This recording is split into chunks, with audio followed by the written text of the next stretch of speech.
Today on Low Carb with Jennifer, I'm going to show you how to make this easy recipe for carnitas. Hey guys, welcome back to Low Carb with Jennifer. Let's get started with these carnitas. We're going to make them in the Instant Pot, but in the written recipe, I give instructions for a crock pot and for stovetop. But the Instant Pot makes this go by super quickly. It's the fastest way to make carnitas. You can have them ready in about an hour. As opposed to like stovetop, it's going to take you at least like 3 or so hours, and same with oven. So, and crock pot, of course, crock pot's going to take 8 hours. So first thing we need to do is we've got a grapefruit. A lot of times carnitas call for orange juice, but I like to use grapefruit. So the first thing we need to do is zest the grapefruit. So I've got a zester here, and I'm just going to zest it into my citrus bowl. Then I can just squeeze the juice from the grapefruit right into the bowl. So that's what we need. We need the juice and the zest of one grapefruit. So now I can just put the zester lid on, and we can juice out our grapefruit. Okay, there's our grapefruit juice and zest. Okay, so now we've got our Instant Pot. Doesn't matter what Instant Pot you use. And we're gonna just put everything into the Instant Pot. I've got about 4.5 pounds of cut up pork shoulder. So this just makes it cook a lot more quickly when you cut your pork shoulder into big chunks like this. So you would just get like a pork butt is the same thing, or a picnic roast. It's all the same as a pork shoulder. Now we're gonna add in our grapefruit juice and zest.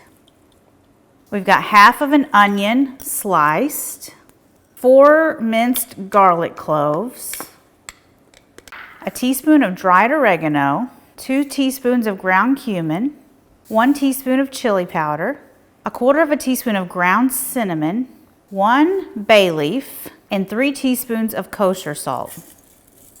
So now I'm just going to use my tongs to toss this all together. And you're going to want to follow the instructions for your particular Instant Pot. If your Instant Pot requires a certain amount of liquid, then you're going to want to add a little bit of water. Mine, I believe, says like 1/2 cup or a cup. So the grapefruit was enough for my Instant Pot, but just be sure you follow those instructions. So this is ready. See how easy that was? We're gonna place the lid. We're gonna make sure it's set to sealing, and then we're gonna cook this under high pressure for 35 minutes.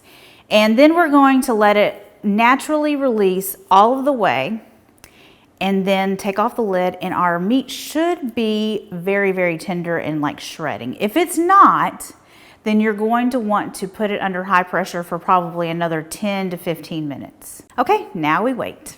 Okay, our carnitas are done, and they are falling apart. It's a beautiful thing. So what we want to do is we want to pull all of the meat out of the pot and put it on a sheet tray, because we're going to broil the meat to get it nice and crisped up, because that is what you want with carnitas.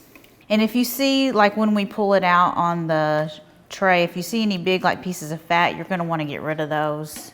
So I'm just going to pull out these big pieces of fat that I see. Now I'm going to use this slotted spoon just to drain the meat out of the juices. And I'm going to put it on this sheet tray.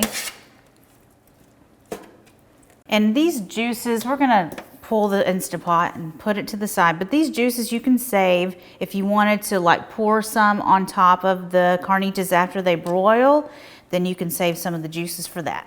So now I'm going to use my tongs again just to kind of spread it out into an even layer and make sure it's all broken apart and shredded. You see this stuff is just so tender. It is falling apart. And if you see any more big pieces of fat, you're going to want to pull those out.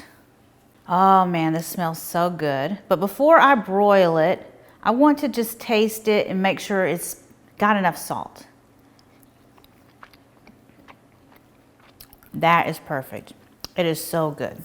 Okay, I'm gonna put these under the broiler, high broil, and you wanna keep an eye on it, especially if your broiler like gets really hot. Mine does. And it probably will take me about 5 minutes to get these nice and crisped up, but it just really depends on your oven. So keep an eye on it and then pull it out whenever it's starting to get nice and brown and crispy on the top. Okay, our carnitas are out of the oven and they look amazing. So now let's put some, I've got some sliced limes and I'm gonna squeeze some lime juice. A little bit of lime juice. And you can have some others for like serving the carnitas. And then some cilantro. I love cilantro. Now, how good does that look? So, you know, these would be perfect for tacos, quesadillas, nachos. I mean, anytime you would use like taco meat, carnitas, or you know, you just have it on the side with other sides, you know, like rice if you want to eat rice. But let's try a bite. Oh, they're crispy. So good. Okay, be sure you check out this recipe at jenniferbands.com, and I will see you guys next time. Bye.